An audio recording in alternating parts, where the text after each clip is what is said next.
सोचिए, एक ही मेसी, एक ही देश और 3 अलग-अलग शहरों में 3 अलग-अलग नतीजे। कई फैंस कुर्सियां उखाड़कर मैदान की तरफ फेंक रहे हैं, कहीं लोग शांति से प्रोग्राम देखकर निकल रहे हैं और कहीं वही ग्लोबल आइकन हमारे इंडियन फुटबॉल लेजेंड के साथ फ्रेम शेयर कर रहा है। सवाल ये नहीं है कि मेसी आया या नहीं, सवाल ये है कि भारत में क्राउड इवेंट्स का स्टैंडर्ड आखिरकार किसके भरोसे चलता है, सिस्टम के या चल जाएगा वाले अंदाज के। कोलकाता के सॉल्ट लेक स्टेडियम में केओस की जड़ सिर्फ क्राउड एंगर नहीं थी, वो प्लानिंग फेलियर्स की एक पूरी चेन थी। रॉयटर्स एंड बीबीसी रिपोर्ट्स के मुताबिक फैंस ने ऑब्जेक्ट्स फेंके, चेयर्स रिप्ट अप हुई और वैंडलिज्म हुआ। मेसी का अपीयरेंस बहुत ब्रीफ रहा और क्राउड के बड़े हिस्से को उसका क्लियर ग्लिम्स तक नहीं मिला, जिसके बाद पुलिस को बेटन चार्ज तक करना पड़ा क्योंकि क्राउड आउट ऑफ कंट्रोल हो गई थी।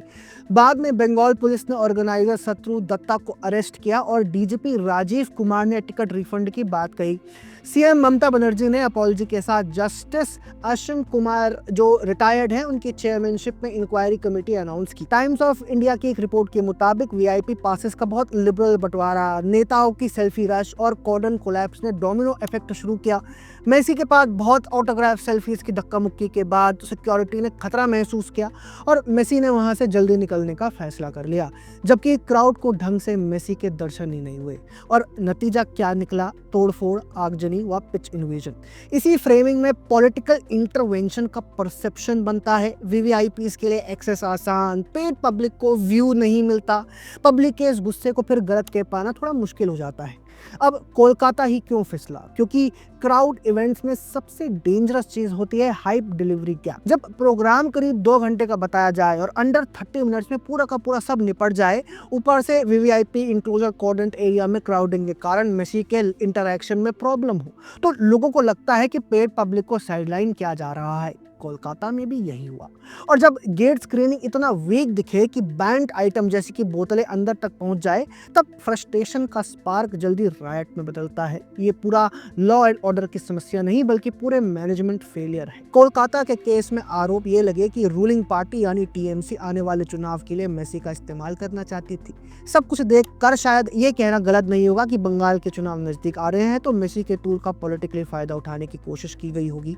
अब वोट्स के लिए ऐसा कुछ करवाना ममता बनर्जी और उनके नेताओं के लिए बहुत आम सी बात है कि नेताओं और अभिनेताओं को वीवीआईपी ट्रीटमेंट मिले और आम जनता का भले ही नुकसान हो जाए। हैदराबाद में भी कोलकाता जैसे पॉलिटिकल इंटरवेंशन देखने को मिला, इवेंट का मॉडल कंट्रोल्ड होने के बाद भी। रिपोर्ट्स के मुताबिक टाइट सिक्योरिटी और एलैबोरेट अरेंजमेंट्स के साथ फैंस ने काम माहौल में मेसी को देखा और प्रोग्राम बिना बड़े इंसिडेंट के निकल तो गया, लेकिन यहाँ भी वही एक लूप होल वाला सवाल उठता है।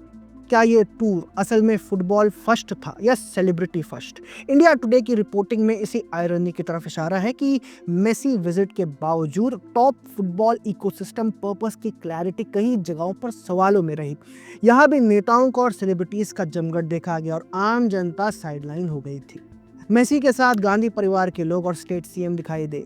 मुंबई लेग में एग्जीक्यूशन का एक अलग टेम्पलेट दिखा, कंट्रोल्ड सिटिंग के साथ ऑप्टिक्स भी और नैरेटिव भी, क्योंकि यहाँ मेसी का मोमेंट सिर्फ क्राउड स्पेक्टिकल नहीं रहा, वो इंडियन फुटबॉल के साथ कनेक्शन बना उनका। न्यूज़ 18 की रिपोर्ट में मेसी सुनील छेत्री मीटिंग का जिक्र है, जिसने ये सिग्नल दिया कि ग्लोबल आइकन्स को होस्ट करते वक्त लोकल लेजेंड्स को एक्नॉलेज करना भी इवेंट डिजाइन का हिस्सा होना चाहिए। यही फर्क क्राउड साइकोलॉजी बदल देता है। लोगों को लगता है कि ये सिर्फ वीवीआईपी फोटो ऑप नहीं, स्पोर्ट का सम्मान भी है। जहां बीजेपी रूलिंग स्टेट में स्पोर्ट्स को सेलिब्रेट किया गया, ना कि किसी सेलिब्रिटी को लाइमलाइट में रखा गया, ना ही किसी नेता को। अब इस पूरी कहानी को सिर्फ फुटबॉल तक सीमित मत रखिए, क्योंकि पैटर्न बार बार रिपीट होता है। बेंगलुरु में आईपीएल 2025 जीत के सेलिब्रेशंस के दौरान एम चिन्नास्वामी स्टेडियम के बाहर क्राउड सर्ज में स्टैम्पीड हुआ था। फिर वही रीजन के कारण पॉलिटिकल इंटरवेंशन, जिसमें 11 मौतें और कई इंजरीज रिपोर्ट हुई और सरकार ने इंक्वायरी की बात कही। यानी इवेंट के बाद इन्वेस्टिगेशन वाला साइकिल फिर यहाँ दिखा। तमिलनाडु में करूर क्राउड क्रश के मामले में भी जुडिशियल एंगल सामने आया। स्टेट ने रिटायर्ड जज लेड कमीशन अनाउंस किया और बाद में सुप्रीम कोर्ट ने सीबीआई प्रोब जैसे डायरेक्शंस दिए। मतलब ट्रेजेडी के बाद अकाउंटेबिलिटी कोर्ट्स तक जाती है, पर प्रिवेंटिव प्लानिंग पहले क्यों नहीं की जाती, ये बहुत बड़ा सवाल है। अब कंट्रास्ट में देखा जाए तो बीजेपी शासित राज्यों में इवेंट्स सुचारू रूप से चलते हैं। कोल्ड प्ले के अहमदाबाद कॉन्सर्ट में लाखों लोग आए, जीरो हंगामा, जीरो वीआईपी ड्रामा। उसी तरह मुंबई के मरीन ड्राइव पर वर्ल्ड कप विजय परेड में लाखों लोग, परफेक्ट समन्वय, कोई स्टैम्पीड नहीं, सिर्फ शुद्ध उत्सव। यही प्रोफेशनल गवर्नेंस का असली चेहरा होना चाहिए। जब गवर्नेंस कोलैप्स होती है तो छोटी सी भीड़ भी आपदा बन जाती है, स्टैम्पीड हो जाता है। बीजेपी राज्यों ने लाखों लोगों वाले इवेंट्स होस्ट किए हैं, world class management, zero drama. जबकि विपक्षी राज्यों में कुछ हजार लोग ही थे, फिर भी स्टैम्पीड और हंगामा हो जाता है। इवेंट फेल नहीं होते, सरकारें फेल होती हैं। टीएमसी और कांग्रेस ने इसे साबित कर दिया है।